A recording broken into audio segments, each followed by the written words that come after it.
Ever feel like navigating Salesforce settings is harder than it should be? In this guide, I'll show you exactly how to change your Salesforce profile view using the Enhanced Profile List view feature.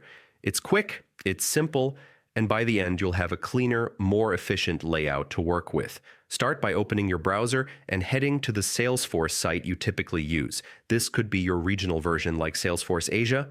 Just enter it into the address bar and hit Enter. Once the home page loads, look at the top right corner of the screen, hover over the login area or the familiar Salesforce icon, and click to open the sign-in page. Enter your email and password carefully, and if you use multi-factor authentication, complete that step as usual. After logging in, you'll land on your main Salesforce dashboard or homepage. From here, look again toward the top right. You'll see the Quick Settings menu. This is your shortcut to deeper configuration options.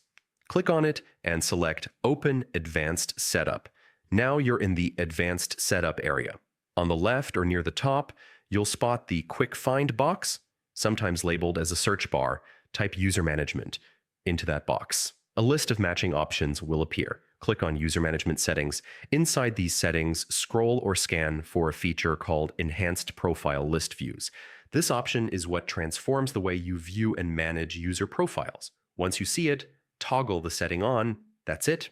You've enabled the enhanced view. From now on, managing roles, permissions, and profile details becomes much more streamlined and visually clear. It's a small change with a big impact, especially if you handle multiple users or frequently adjust access levels. If you found this walkthrough helpful and want more Salesforce tips made simple, stick around. There are plenty more guides coming. Drop any questions in the comments and I'll help you out. Thanks for watching, and I'll catch you in the next one.